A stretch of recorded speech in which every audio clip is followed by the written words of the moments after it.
Hi guys, it's Sherry. I hope that you are having a wonderful day. Y'all, let's do some real fun holiday crafting. Stay tuned.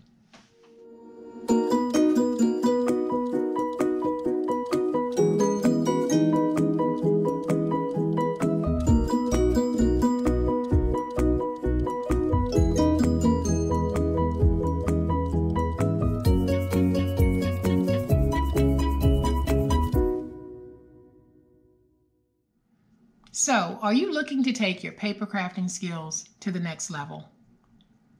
Are you looking to be a craft fair standout?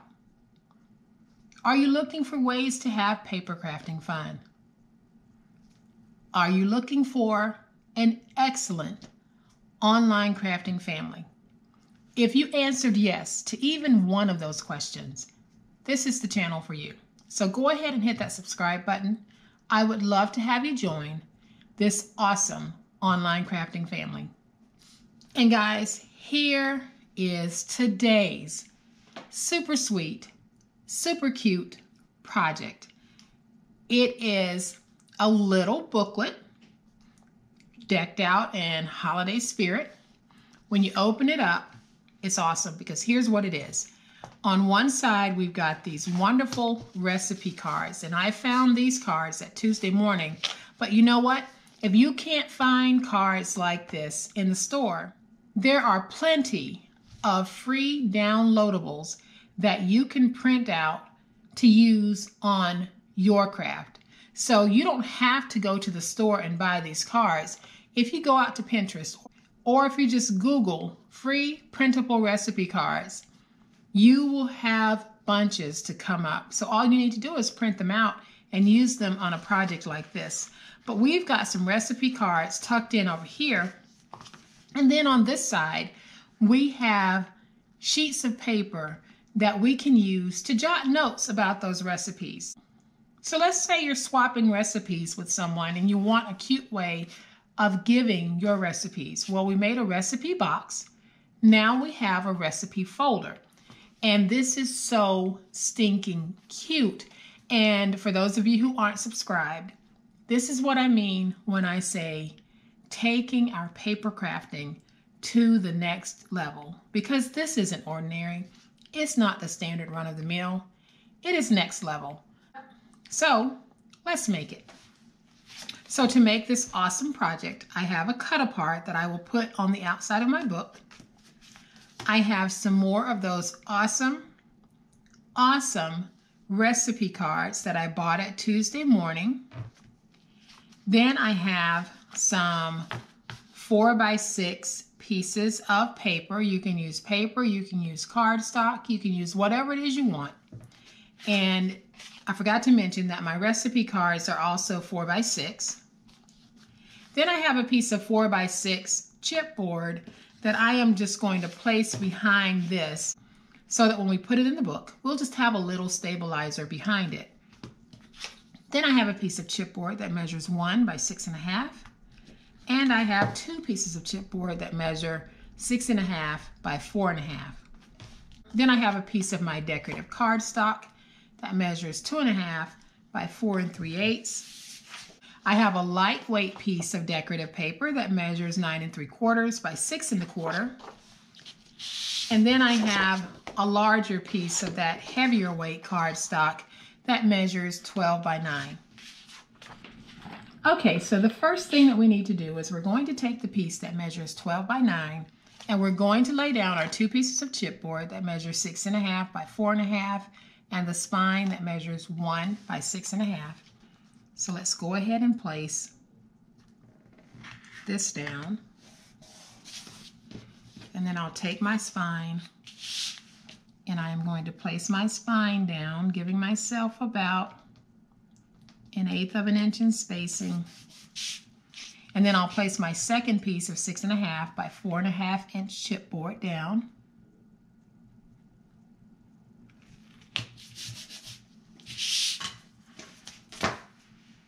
And I am going to use my finger blade. Ordinarily, I would stick my finger through, but I have blisters that have started to pop and I don't want to cover them. So I'm just going to use my finger blade, and this time I've got my finger placed on top, which is not the normal way to use the blade, but it is the way that I will need to use it until I'm able to use it the proper way.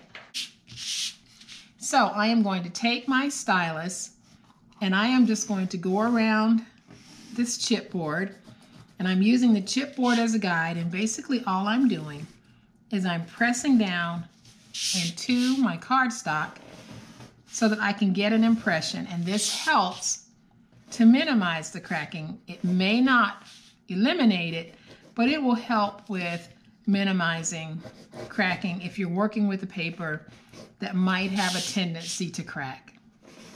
So I am just going to keep going around that. Now I can take this and basically I'll stand it on all four sides to get my crease. Then once I have my crease, I'm going to use my scissors for this part, and I am simply going to go through and miter. And when I say that I'm mitering, when I did my fold this way and this way, it creates basically an intersection. So all I'm doing when I am miter cutting is I am going straight through the center of that intersection, and I'm giving myself about 1/8 of an inch so that I can wrap around.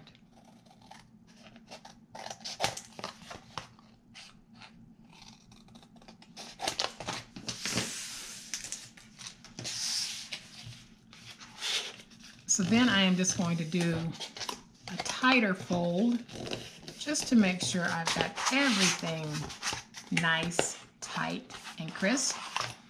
So once I have my fold over done and it's nice and tight, I am going to take my wide tape and place it down. And I'm going to go ahead and cover this whole thing because I'll have to cover it anyway, and I'll be right back. All right, guys, so once I have my tape down on the board, I am going to take my paper on all four sides and place it down and get it stuck in that tape. And then once I have it placed down, I am going to use my big old spatula, come back, and get everything nice and smooth. Then I'll take my spatula and I'm going to go around my ends and get everything stuck. And when you're doing your books, you may find that you have a little point at the end. If you'll simply take your bone folder and as you go around that corner, round, then you'll be able to just round that off and it won't have that pointy look to it. So we have this down, we've got our tape on the inside. Now we need to place our liner piece that measures 9 3/4 by 6 1/4. And what I'm going to do is I am going to use my 1/2 inch tape to place this down. Now you can use glue, and I got a question about why am I using tape versus glue. And the reason why I'm using tape, first of all, because it's what's handy, and I know that it's a good tape so it'll hold my stick. But also, I also get a lot of questions about why can't I use tape on this part of the project, and yes you can, and that's one of the reasons why I'm using the tape, so that I can demonstrate that we can use a good glue and or tape on a project like this. I can very easily go around all four corners with my glue, but I am doing it with my tape.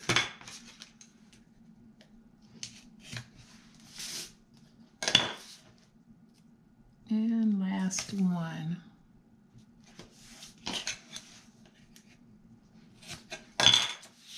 Okay, so once I have my tape down, I can just peel it up on all four sides, and then we are going to be able to put our little book together. So my pattern is not directional, which is good because I probably put it in upside down. But all I need to do at this point is take it, place it down, use my big old spatula to go in, get it stuck, and then I'll come in with my spatula on my spine crease and just get that nice and smooth. And now we have our sweet little book. I am just going to play with the spine pieces here just a little bit to loosen them up, as well as to give them a nice crease. So now, y'all, we get to do the inside of our book, and this is going to be oh so stinking cute and sweet. So the first thing that I'm going to do is I am going to bring in my paper, because we're going to punch some holes in the paper.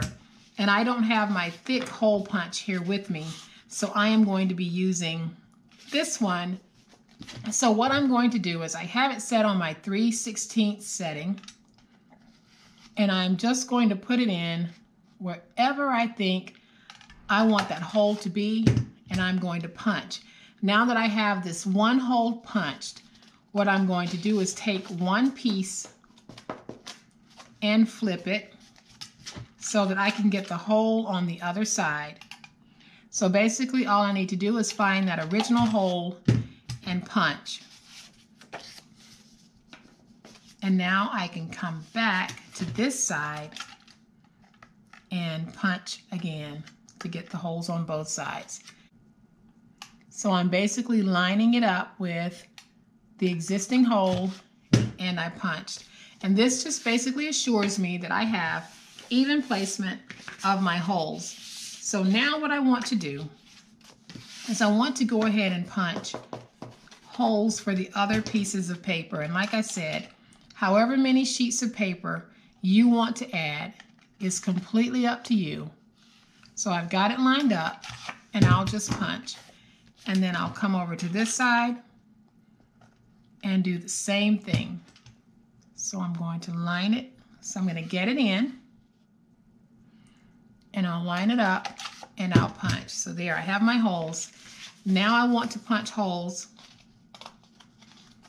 in my chipboard backer, and I'm just putting this on because it just adds a little bit of sturdiness to this when you're writing on it. So I am going to take one piece of that paper, and I'll do the same thing that I just did. So I am going to find my original hole, and I will punch. And I'll do the same thing over here.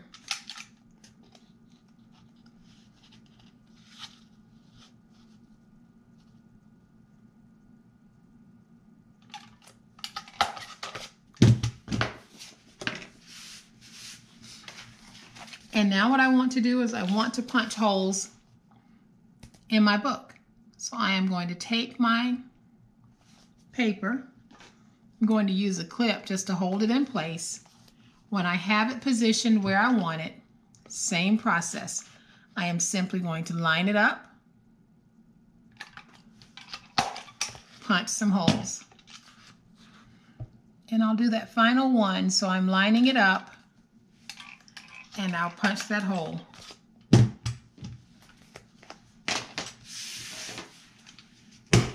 So now that we have all of the holes in our paper, and they're going to line up with the holes that we have here. So here is what we're going to do. I have these wonderful snaps, and you get a front piece, and then you get a piece that has a prong on it, like this one. Hopefully you can see that prong. And that just goes inside of there. Now you can squeeze them together if it's loose. On this project, it's not going to be loose, so I'll just be able to snap it into place.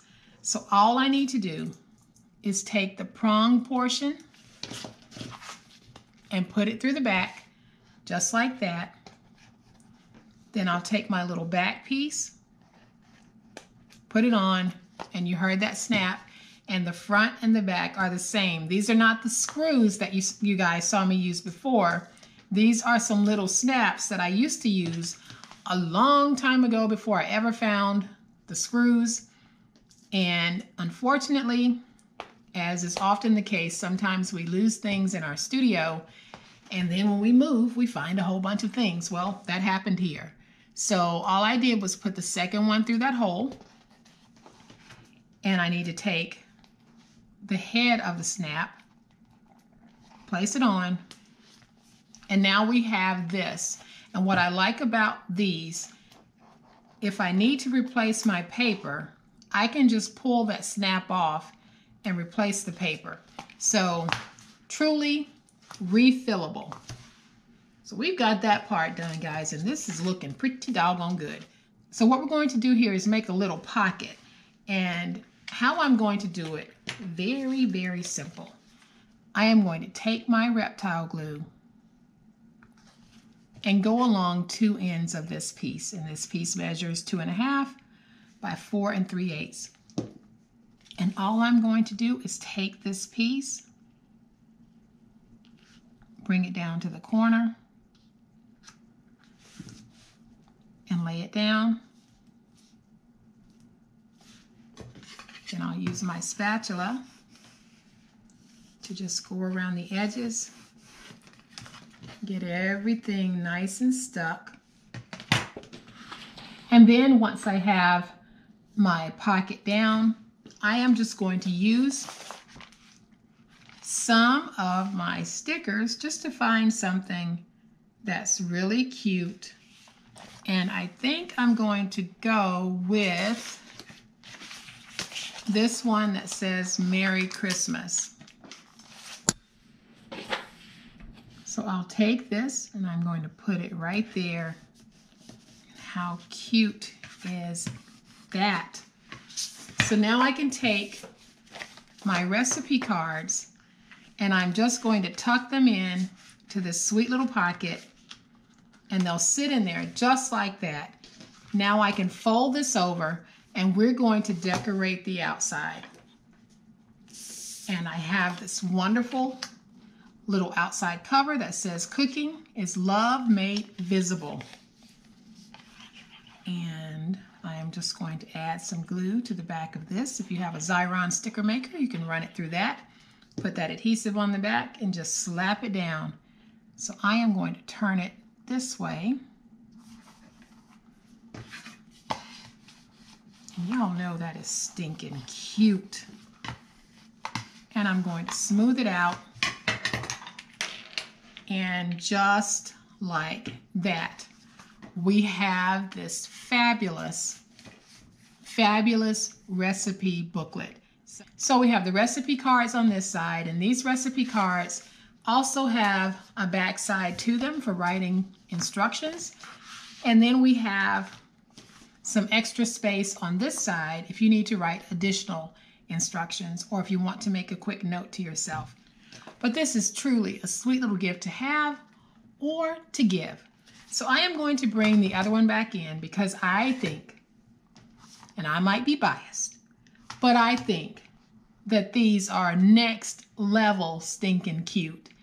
And, you know, Christmas in July is over, but that doesn't mean that we have to stop Christmas crafting or Christmas craft fair crafting. You can craft for Christmas, Halloween, whatever the occasion, whatever you feel like crafting, craft it. So guys, I hope that you have liked this super sweet, super easy, super stinking cute project. And if you have, please hit the like button. If you are not a subscriber to my channel, I would love to have you join my online crafting family. You guys have a great day. Happy crafting, and we'll chat later. Bye.